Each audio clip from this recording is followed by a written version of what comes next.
Alright, what's up guys? My name is Zach and today I am driving a 2019 Mitsubishi Mirage. Up front is a 1.2 liter inline 3 and down below is a 5-speed manual transmission.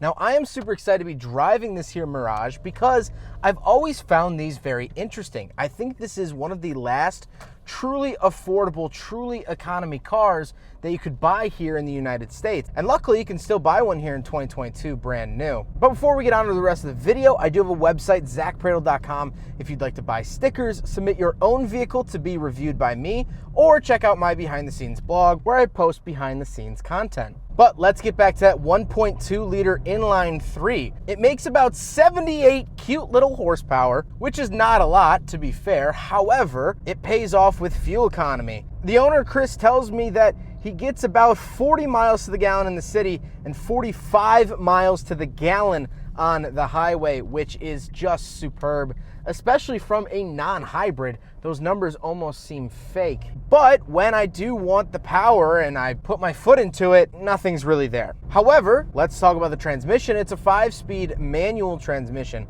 which I actually quite like the feel of. The clutch is pretty numb, but the actual shifter feel is pretty clicky, feels pretty good in my hand, and feels pretty satisfying when I do end up shifting. Now, there was another transmission offered. You could get an automatic transmission, but that transmission is a CVT, meaning continuously variable transmission, which is the numb of the numb. I don't like CVT, so I'm very happy to have the manual here in this Mirage. Last but not least, of course, the Mirage is front wheel drive. Actually driving the Mirage, it feels a lot like a Honda Fit if the Honda Fit had a cold, if that makes sense. So let's talk about the interior. Well, in front of me, I have 2 gauges. On the left is my tachometer, and in the center is my speedometer. And I do get, of course, a little screen that's telling me my odometer and fuel range, but that's about it. On the steering wheel, on the left, I have my volume, skip track, and mode, as well as my phone options.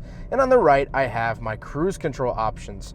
Very, very nice that this does get cruise control. And of course, I get the Mitsubishi badge in the center, something I'm not super used to seeing. Off to the left, I have my power mirror adjustments and my traction control off button. And on the door, I have my latch to get in and out, power locks, and power windows, with the driver's window being auto, which is very, very nice. Moving into the center, I have 2 climate control vents and the hazard button. And then the infotainment system does have Apple CarPlay and Android Auto, which is fantastic. And it's not the most high-tech, high-def infotainment system I've ever seen, but you have to remember this is in a Mirage and it works. Down below the infotainment, there are the climate controls. Very simple here: temperature, fan speed, where to send it, and if you want outside or recirculating air. Then down below, I have a 12-volt outlet, a USB, and some cup holders. So we will do a big friggin' bottle test here in the Mirage, and it fails. I didn't expect it to pass, so I'm not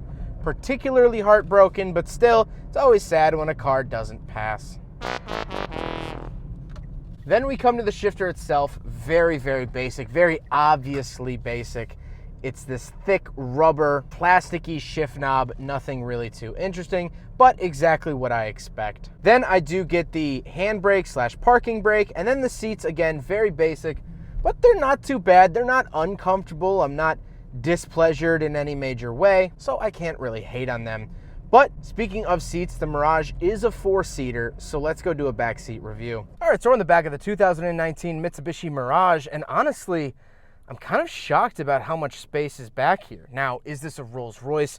No, that's not what I'm saying. But my knees in my driving position have a little bit of space between them and the seat in front of me. My head, a couple loose cannon hairs are starting to touch a little bit, but nothing too crazy. I'm genuinely very impressed with this backseat space. If I had to drive 4 people around, it wouldn't be the end of the world like it might be in some other small cars. That's really impressive. I'm very, very happy with the backseat space back here. Again, for this segment. Am I saying it's super spacious? No, but for this segment, for a small, tiny little cheap economy car, good back seats for that. Let's go take a quick look at the trunk. I have a feeling it's going to be a lot less space. But let's go take a look at the trunk, and then we'll talk about the looks. All right, so around the back of the Mirage, little handle here. That's your backup camera, by the way.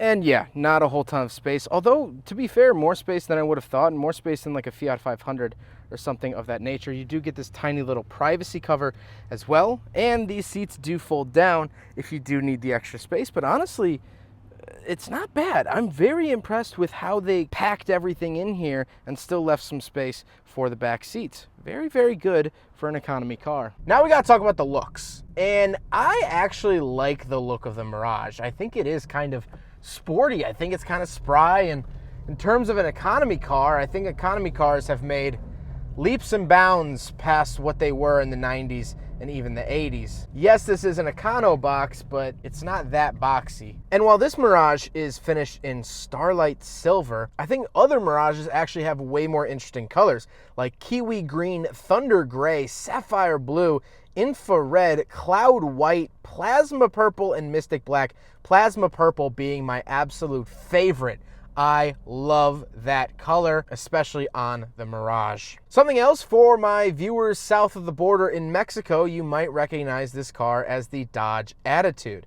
And I bring that up for a couple of reasons. Mainly the fact that I think it's kind of interesting that in foreign markets, this is actually sold as a Dodge, which is technically an American company, but it's a Mitsubishi. Also, I recently drove a Hyundai Accent. Here they are together. And these were both rebadged as Dodge Attitudes at one point or another. The Hyundai Accent being the 3rd gen and the Mitsubishi Mirage being the 4th gen. And so let's get to my final thoughts here on the Mitsubishi Mirage from 2019.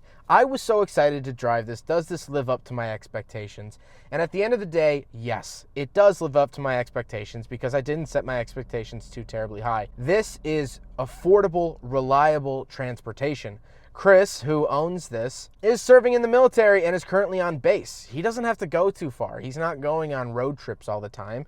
So he just needed an affordable little car. And luckily, he was able to find one of these for under $10,000. He ended up getting it for $9,900 something. And so that's my point. This is sort of the last truly affordable car we can buy here in the States. These go for about $14,000 at MSRP, even today in 2022. $14,000 is not bad for an absolutely brand new car this day and age. Its only real rival was the Chevy Spark, but as of recently, the Spark has been canceled. And so where once here in America you could find cheap economy cars relatively easily, there now just stands one, the Mirage. All alone. I respect this thing. I think we need more vehicles in this segment, but so far, I haven't gotten my wishes. Cheap, reliable transport. That's the Mirage. Well, huge thank you to Chris for letting me take out his Mirage down here in Florida. I have been itching to try to get behind the wheel of one of these, and I finally did, and that is all thank you to him and his generosity. But I hope you guys enjoyed the video. Don't forget to rate the video, comment on the video, and subscribe if you really liked it. Take care, guys.